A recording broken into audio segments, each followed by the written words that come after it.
So they're clearly walking slightly less further than when travelling alone.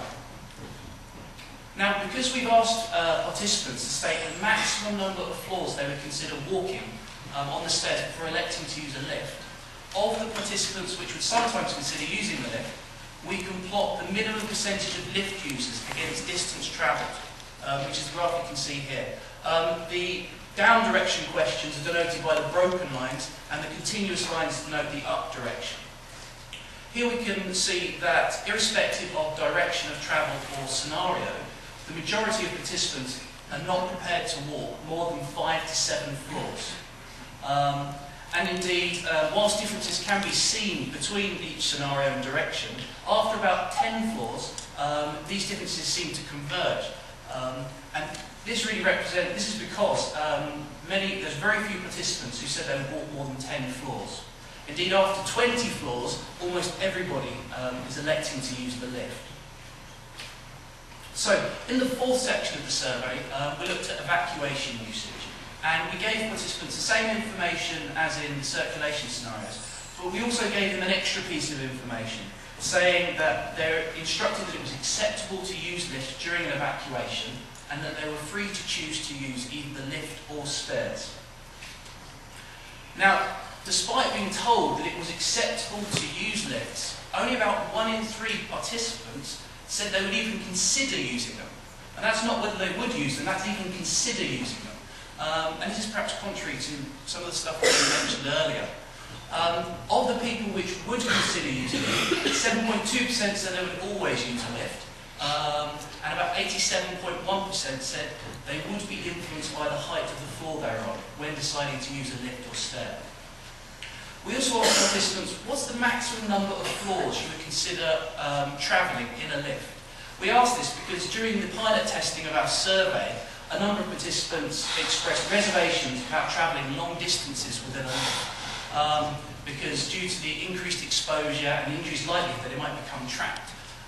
Having said this, about half of our participants said there was no maximum distance. They would travel as far as needed in the lift. 22.5% replied 100 plus floors, and 30.8% specified an average value of 21.9 floors. We also asked participants what's the minimum number of floors you consider travelling in a lift. 9.9% said no minimum, 0.83% said 100 plus floors, and 89.3% specified an average value of 8.4 floors. So, on average, if participants had to travel less than 8.4 floors, they'd elect to use the stairs. We note that just under 2/3 of participants said they would be influenced by the height of the building, with 80.2% stating that the higher the building, the more likely they would be to use a lift. In the final question of the evacuation section, we posed a hypothetical evacuation scenario, described in this green box here. And for progressively higher floor ranges, we asked participants, would they be prepared to wait to use a lift? And if so, what crowd density in the lift waiting area would cause them to redirect to use the stairs? So they've chosen to use a lift, they've walked towards the lift waiting area, and there's a crowd. And we asked them what level of density would cause them to redirect to use the stairs. Here they could reply that crowd density wouldn't matter. They'd wait regardless of crowd density. Or they could specify a finite crowd density. And to help them choose this, we gave them a series of pictures, which you can see here, of different crowd densities. And they could select which one would cause them to redirect to use the stairs. Now, providing the crowd density in the lift waiting area didn't reach this threshold that they've stated, we then asked participants, well, how long would you be prepared to wait to use a lift? What's the maximum time you'd be prepared to wait? And again, participants could either reply that they'd wait as long as it takes, so effectively wait time is perhaps not a factor, or they could specify a finite wait time. So, if we first look at the percentage of participants which would actually consider using a lift on progressively higher floor ranges, we can see that, as expected, as floor height increases, the proportion of participants which would actually consider using a lift also increases. However, this trend doesn't appear to be linear, and indeed it begins to plateau at around 4:30 with 80% of participants which would actually consider using the lift.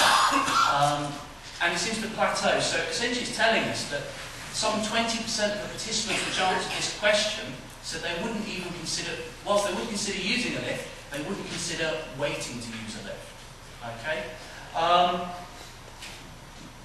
Now, of the participants which would consider using a lift on progressively higher floor ranges, they were asked what's the level of congestion in the lift waiting area which would cause them to redirect to use the stairs.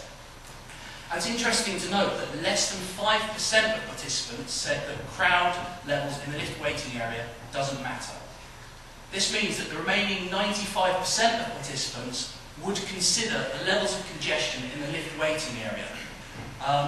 We can basically see here the sort of same trends for all floor ranges, with as the congestion in the lift waiting area increases, the proportion of participants which would redirect to use the stairs also increases. We can note that as floor height increases, the people's tolerance to waiting in higher levels of congestion also increases. With the majority of participants, irrespective of floor height, not being prepared to wait in a crowd of more than 1.5 persons per metre squared. So, providing the levels of congestion don't reach the participants' threshold, they were asked how long would they be prepared to wait. And less than 10% of our participants said they would wait as long as it takes. 90% of our participants said actually there's a finite time I'm prepared to wait before I redirect to use the stairs. And as expected, as time increases, the proportion of people that would wait for a lift decreases. We can also note that as floor height increases, people's tolerance to waiting longer periods of time also increases. What's interesting to note here is that regardless of floor height, approximately less than 10% of participants are prepared to wait 15 minutes or more. And this is something which perhaps needs to be considered when we're looking at operational strategies and providing signage for them.